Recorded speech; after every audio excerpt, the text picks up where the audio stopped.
dan Roh Kudus. Semoga rahmat Tuhan kita Yesus Kristus, cinta kasih Allah dan persekutuan Roh Kudus bersamamu. Ibu bapak, saudara-saudari, suster, anak-anak yang saya kasihi, selamat pagi. Selamat datang dalam Ekaristi Kudus Minggu Biasa yang ke-33. Sebagai pengikut Kristus, hendaknya hidup dan perjuangan selalu diarahkan pada hari kedatangan Allah dengan senantiasa bekerja optimal dan setiap saat kita berjaga. Masing-masing kita telah diberi modal oleh Allah, yakni Injil Kerajaan Allah yang mestinya kita kembangkan dalam mengasihi Tuhan dan sesama. Orang yang tidak berani mengambil resiko mempertaruhkan hidupnya demi kerajaan Allah, dia justru akan kehilangan nyawa. Sebaliknya, mereka yang menyebarkan kabar baik itu akan mendapat ganjaran dan kepercayaan yang lebih besar. Dan mensyukuri kasih Tuhan dalam hidup kita, dan persembahkan dalam misa ini segala talenta dan segala sesuatu yang Tuhan percayakan pada kita berdosa, supaya kita dipantaskan olehnya merayakan misteri yang menyelamatkan ini.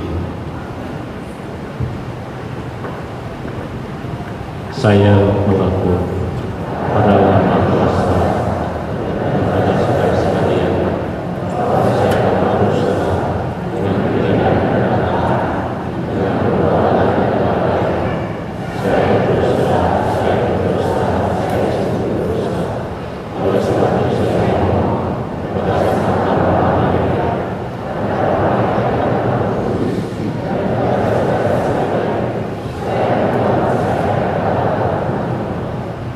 Semoga Allah Maha Kuasa mengasihani kita, mengampuni dosa kita, dan menghantar kita ke hidup yang kekal.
kemuliaan kepada Allah di surga.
Dalam misa ini kita berdoa untuk kedamaian jiwa Bapak Suparno Saputra, dipanggil Tuhan 4 hari yang lalu, Bapak James Hansen Saragi 40 hari yang lalu, dan Susana Melati 3 hari yang lalu.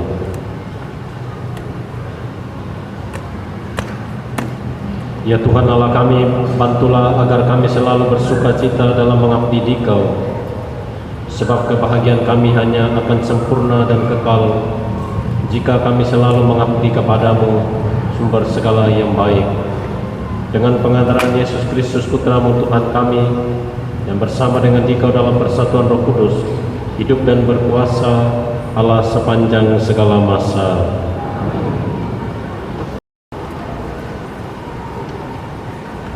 Bacaan dari Kitab Amsal. Istri yang cakap, siapakah akan mendapatkannya? Ia lebih berharga daripada permata. Hati suaminya percaya kepadanya. Suaminya tidak akan kekurangan keuntungan. Istri yang cakap berbuat baik kepada suaminya dan tidak berbuat jahat sepanjang umurnya. Ia mencari bulu domba dan ranum dan senang bekerja dengan tangannya. Tangannya ditaruhnya pada jentera. Jari jemarinya memegang alat pemintal. Ia memberikan tangannya kepada yang tertindas, mengulurkan tangannya kepada yang miskin. Kemolekan adalah bohong, dan kecantikan adalah sia-sia. Tetapi istri yang takut akan Tuhan dipuji-puji. Berilah kepadanya bagian dari hasil tangannya. Biarlah perbuatannya memuji Dia di pintu-pintu gerbang. Demikianlah sabda Tuhan. Syukur kepada Allah.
Dari surat pertama Rasul Paulus kepada jemaat di Tesalonika.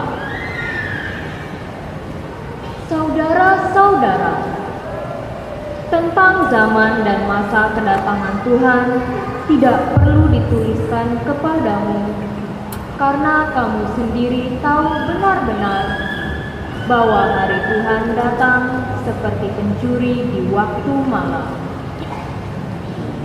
Apabila mereka mengatakan bahwa semuanya damai dan aman, maka tiba-tiba kebinasaan menimpa mereka seperti seorang perempuan hamil ditimpa oleh sakit bersalin. Pasti mereka takkan terluka. Tetapi saudara-saudara, kamu tidak hidup dalam kegelapan, sehingga hari itu tiba-tiba mendatangi kamu seperti pencuri, karena kamu semua adalah anak-anak terang dan anak-anak siang. Kita bukanlah orang-orang malam atau orang-orang kegelapan. Sebab itu, janganlah kita tidur seperti orang-orang lain, tetapi berjaga-jaga dan sadarlah. Demikianlah sabda Tuhan. Syukur kepada Allah.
Bersamamu.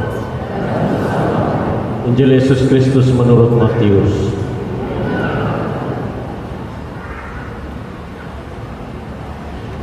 Pada suatu hari, Yesus mengemukakan perumpamaan berikut kepada murid-muridnya.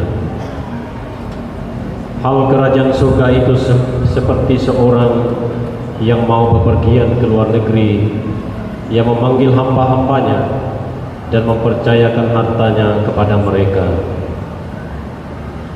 Yang seorang diberinya 5 talenta, yang seorang lagi 2, dan seorang yang lain lagi 1, masing-masing menurut kesanggupannya.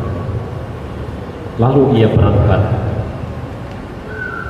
Segera pergilah hamba yang menerima 5 talenta itu. Ia menjalankan uang itu dan memperoleh laba 5 talenta. Hamba yang menerima 2 talenta itu pun berbuat demikian dan mendapat laba 2 talenta. Tetapi hamba yang menerima 1 talenta itu pergi dan menggali lubang di tanah, lalu menyembunyikan uang tuannya. Lama sesudah itu, pulanglah tuan hamba-hamba itu, lalu mengadakan perhitungan dengan mereka. Hamba yang menerima 5 talenta itu datang dan membawa laba 5 talenta. Ia berkata, "Tuan, 5 talenta Tuan percayakan kepadaku. Lihat, aku telah memperoleh laba 5 talenta." Maka kata tuannya itu kepadanya, "Baik sekali perbuatanmu itu, hai hambaku yang baik dan setia. Karena engkau telah setia memikul tanggung jawab dalam perkara kecil, maka aku akan memberikan kepadamu tanggung jawab dalam perkara yang besar. Masuklah dan turutlah dalam kebahagiaan Tuhanmu." Lalu datanglah hamba yang menerima 2 talenta, katanya, "Tuan, 2 talenta Tuan percayakan kepadaku. Lihat, aku telah mendapat laba 2 talenta." Maka kata Tuan itu kepadanya, "Baik sekali perbuatanmu itu, hai hambaku yang baik dan setia. Karena engkau telah setia memikul tanggung jawab dalam perkara yang kecil, maka aku akan memberikan kepadamu tanggung jawab dalam perkara yang besar. Masuklah dan turutlah dalam kebahagiaan Tuhanmu." Kini datanglah juga hamba yang menerima 1 talenta itu dan berkata, Tuhan, aku tahu bahwa Tuhan adalah manusia yang kejam, yang menuai di tempat Tuhan tidak menabur, dan yang memungut di tempat Tuhan tidak menanam. Karena itu aku takut dan pergi menyembunyikan talenta Tuhan di dalam tanah. Ini, terimalah milik Tuhan. Maka jawab tuannya itu, Hai engkau hamba yang jahat dan malas, engkau tahu bahwa aku menuai di tempat aku tidak menabur, dan memungut di tempat aku tidak menanam. Seharusnya uangku itu kau berikan kepada orang yang menjalankan uang, supaya sekembaliku aku menerimanya serta dengan bunganya. Sebab itu ambillah talenta itu daripadanya, dan berikanlah kepada orang yang mempunyai 10 talenta itu. Karena setiap orang yang mempunyai akan diberi sampai ia kelimpahan. Tetapi siapa yang tidak mempunyai, apapun yang ada padanya akan diambil. Dan buanglah hamba yang tidak berguna itu ke dalam kegelapan yang paling gelap. Di sana akan ada ratap dan kertak gigi. Demikianlah sabda Tuhan.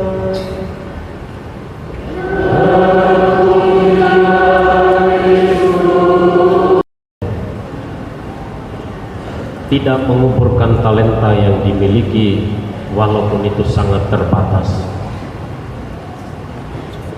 Ketika masih remaja, dia bergabung dalam sebuah kelompok paduan suara. Dia ditolak karena ketika bernyanyi suaranya lain sendiri. Lalu dia bergabung ke dalam sebuah tempat kursus musik, juga dikeluarkan, katanya tidak punya bakat. Lalu akhirnya dia bergabung ke dalam satu workshop mebel itu. Walaupun dia tidak bisa bernyanyi, tidak bisa main musik, tapi dialah salah satu tokoh yang paling terkenal dalam membuat biola. Pada umur 36, dia mendirikan workshopnya sendiri yang tadinya nebeng, lalu akhirnya dia buat sendiri. Dan pada zaman itu di tahun 1644 yang sekitar itu dia lahir, satu biola itu sudah dihargai $100.000. Saya bayangkan zaman itu. Dan dia meninggal pada umur 92 apa 93, dan di situ di tiap biola yang dia buat itu tertulis namanya Antonio Stradivari pada tahun sekian. Dan pada seluruh hidupnya dia membuat biola sekitar 1.500 buah. Dialah orang yang tidak takut menguburkan talenta yang dikasih Tuhan satu itu. Buat sana ditolak, ini ditolak, ya. Tapi dia tetap menemukan bahwa talenta yang dia miliki itu dia harus kembangkan, dia harus membuat itu berlipat ganda. Apa itu talenta? Talenta itu sebetulnya itu hitungan uang pada zaman itu dalam jumlah yang besar. Satu talenta itu kira-kira sekitar 6.000 dinar, ya. Satu dinar itu untuk gaji sehari. Maka kalau diberi satu talenta itu artinya kira-kira diberi gaji, jumlah gaji sekitar 15 bulan untuk seorang pekerja biasa sebetulnya. Total uang yang diberikan kepada yang dikasih satu talenta itu kira-kira sekitar 15 tahun gaji pekerja biasa. Sebetulnya bukan uang sedikit juga itu. Tapi mungkin yang menarik adalah mungkin karena dia lihat ada perbandingan di sana itu. Ada yang dikasih 5, ada yang dikasih 2 dan dikasih 1. Nah ini udah penyakit itu. Kalau udah lihat ya, kok dia, nah ini. Karena dikatakan mereka dipanggil itu bertiga. 1, 5, 2 dan 1 ya. Itu bukan uang yang sedikit sebetulnya. Tetapi yang menarik juga adalah dalam kisah ini tidak diceritakan apakah para hamba ini orang yang mengerti menjalankan uang itu, yang mengerti saham, mengerti bisnis itu. Ini hal yang menarik, bahwa Tuhan ini dia tidak peduli itu. Dia tidak peduli ini kau ngerti apa tidak, pokoknya dipanggil, diberikan talenta sesuai dengan kemampuan ya. Ini kata-kata ini penting, sesuai dengan kemampuan. Rupanya Tuhan itu memahami juga hamba-hambanya ini, kira-kira mana yang mampu untuk diberi banyak, mana yang ya pas-pas, mana yang memang ya pas lah untuk 1 misalnya ya. Apa yang Tuhan tekankan sebetulnya ketika dia memanggil 3 orang ini yang dalam arti tertentu tidak ada penjelasan apapun apakah mereka mengerti menjalankan bisnis ya. Tapi yang mau dikatakan di situ adalah apa? Mestinya Tuhan itu bermain nyaman itu kan, memastikan sahamnya ini aman itu kan. Tapi tidak, rupanya Tuhan itu tidak bermain aman. Dia mau kreativitas itu ya. Dia mau kreativitas. Bahkan dia bilang kalau kamu takut mestinya kasih ke orang lain katanya, supaya orang lain menjalankan. Bahwa nanti itu rugi atau apa itu mungkin urusan belakang lah itu. Yang penting bahwa itu diberikan. Dalam konteks ini apa yang kira-kira Bapak Ibu bisa berikan itu? Yang mungkin kita nggak pakai tapi kita kasih ke orang lain. Apa kira-kira? Ya banyak hal sebetulnya. Anda mungkin kalau mungkin karena kesibukan dan sebagainya Anda pintar bermain organ misalnya, ya udah latih orang lain lah, kasihlah talenta itu ke orang lain, kasih. Mungkin Anda tidak pakai, tapi Anda mengerti itu bagaimana bermain, Anda ngajarin orang. Nah itu orang lain yang pakai itu, daripada kita mengerti tapi tidak mau berbagi ya kan.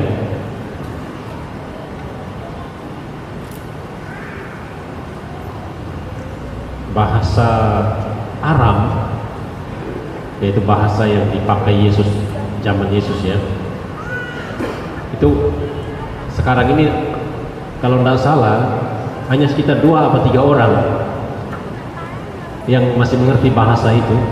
Beberapa profesor di mana di Roma sana, dan mereka berjuang untuk menyampaikan itu kepada para mahasiswa itu, diturunkan gitu ya. Karena kalau begitu mereka itu pergi udah gak ada lagi yang paham itu ya.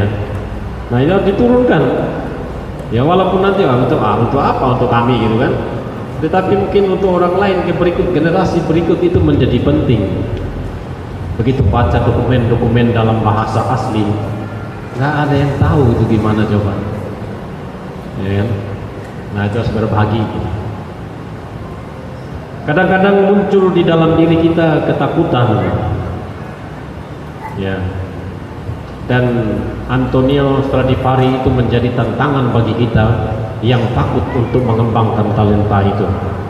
Kita coba ini ditolak, coba ini ditolak gitu ya. Tapi kita harus menemukan satu talenta yang Tuhan berikan itu apa itu, supaya kita bisa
Berdoalah saudara-saudariku supaya persembahanku dan persembahanmu berkenan pada Allah Bapa Maha Kuasa.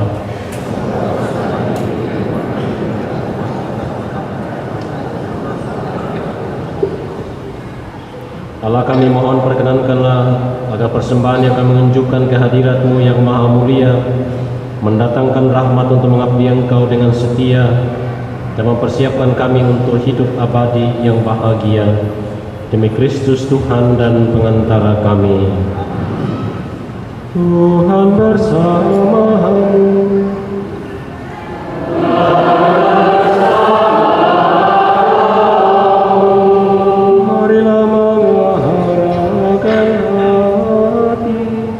Kepada Tuhan.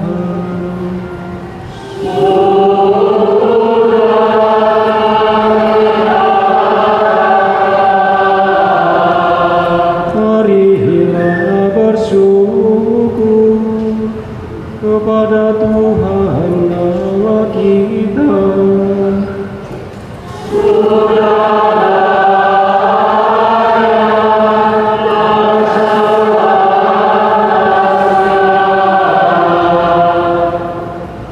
Sungguh layak dan sepantasnya Bapa yang kudus, Allah yang kekal dan kuasa, bahwa dimanapun juga kami senantiasa bersyukur kepadamu.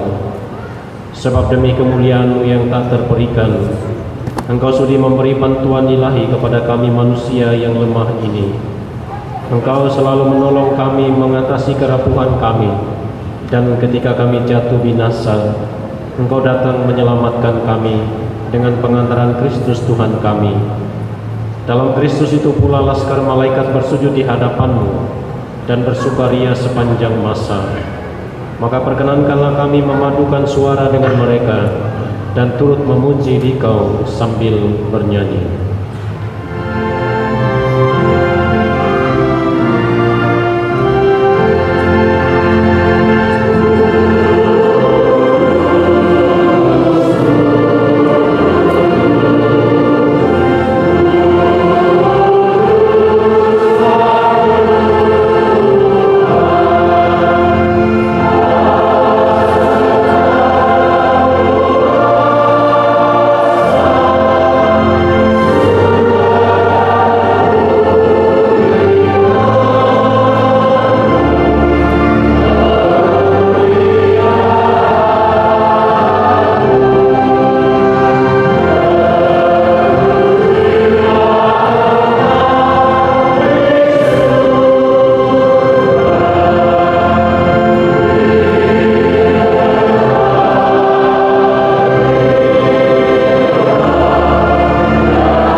Tuhan kami mohon bebaskanlah kami dari segala yang jahat.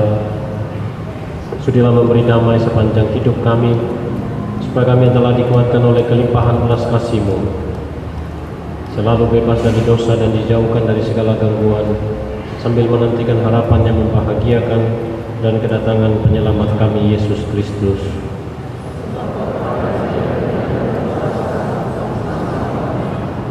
Tuhan Yesus Kristus, Engkau telah bersabda kepada para rasul-Mu, damai-Ku kutinggalkan bagimu, damai-Ku kuberikan kepadamu. Janganlah memperhitungkan dosa kami, tetapi perhatikanlah iman gereja-Mu, dan berilah kami damai dan kesatuan sesuai dengan kehendak-Mu. Engkau yang hidup dan meraja sepanjang segala masa. Semoga damai Tuhan selalu bersamamu.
Lihatlah, inilah Yesus, Anak Domba Allah yang menghapus dosa dunia.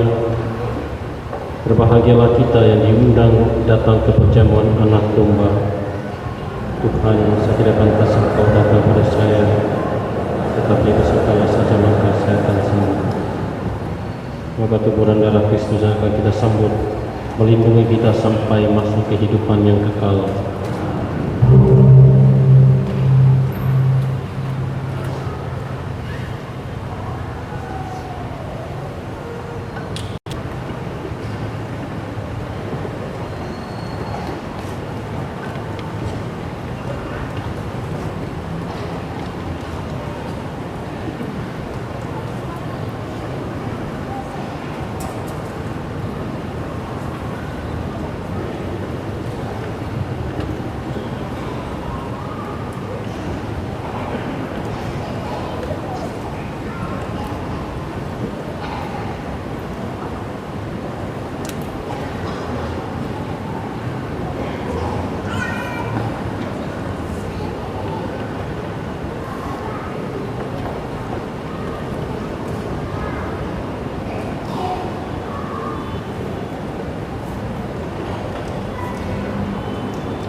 Ya Allah, setelah menyambut anugerah misteri kudus ini, kami mohon dengan rendah hati semoga kenangan akan putramu yang kami rayakan ini sesuai dengan perintahnya menguatkan ikatan kasih kami.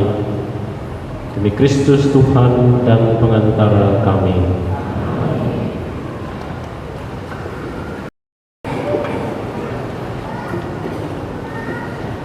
Tuhan bersamamu.